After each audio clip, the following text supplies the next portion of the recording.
सो hi friends मु सुवेंदु नारायण मु आपको स्वागत करछि the Odia podcaster first episode को। सो सांग मैंने आपण मैंने जानते जे आम भारत में बहुत गुड़े 100 प्लेस अच्छी आउ से 100 प्लेस सहित एमती किसी बैक स्टोरी अच्छी जहाँ को जब आपण मैंने शुणवे तो आपण मान लोम निश्चित भाव टांकुर कारण से जगार स्टोरी सेमती ही अच्छी। तो आमर गोटे छोटिया प्रचेषा रही आम भारत में जिते भी सब 100 प्लेस अच्छी से सब बैक स्टोरी आमती कौनटा घटुचे लोक मैंने से जगह को 100 कहते तो से सब को लेकिन आम मैंने गोटे छोटिया आमर जो प्रचेषा रही आम से सब कहानी नहीं आप प्रति संडे गोटे लिखा भिड आणबू जदिव ये भिडटा संडे आसता किंतु दुर्भाग्यवशतः क्लिपटा डिलीट हो जाता जो कि आज आसूसी तो निश्चित भाव में संडे दिन निश्चित भाव में आमर नेक्स्ट एपिसोड आसो तो आशा करें सपोर्ट करेंगे हाँ आम सहित अपडेटेड रही आप चैनल को निश्चित भाव में सब्सक्राइब करेंगे और सब्सक्राइब कर बेल आइकन को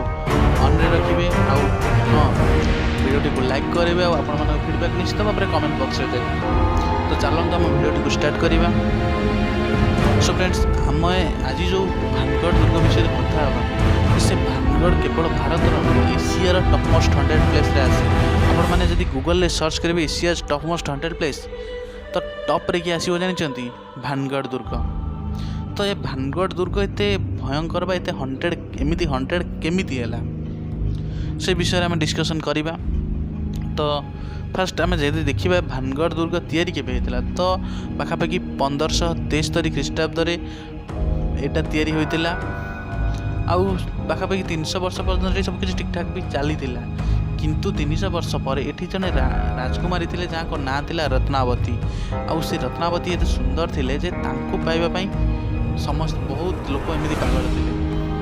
आउ तांको सुंदरतार चर्चा पूरा भारत वर्ष रे थिला। तो सेमती ताको जड़े थरे गोटे तांत्रिकटे देखिकी जमी कहते लव एट फर्स्ट साइड प्रथम देखार प्रेम हो गला तो से तांत्रिक को भी सेमती रानी रत्नावती को से मन मन भल पाई बस आउ से चाहिए जमी भी राजकुमारी को हासिल कर आउ हासिल करने से कौन कला ना कला जादूर साथ आउ मुझे कहीदे से तांत्रिक जी थी ना से कला जादूर महार माहिर थी तो से एमती कौन कला ना गोटे पत्थर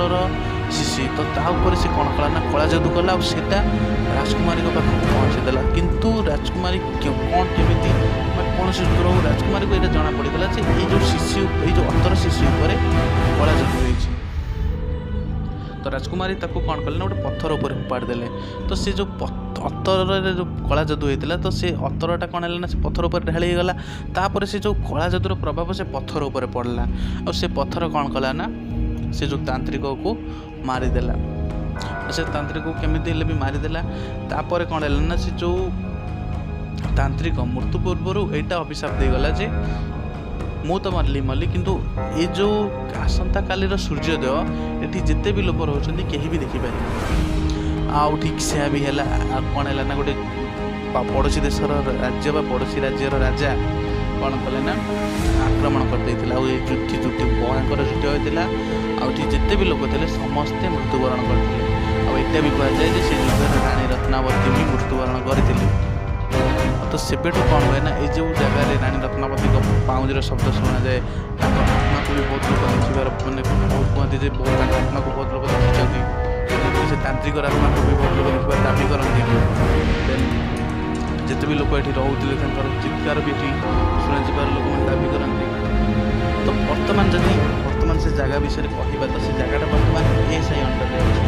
भारतीय प्रत्नतत्व संस्था से बर्तमान कौन कर ना सीटी तो बर्तमान से गोटे बर्तमान दिन में तो पर्यटक भिड़ से लगी रोचे किंतु सन्ध्या है क्या भी प्रवेश अनुमति दि जाए आउ से सिक्यूरीटी सबकि आरेंजमेंट भी होती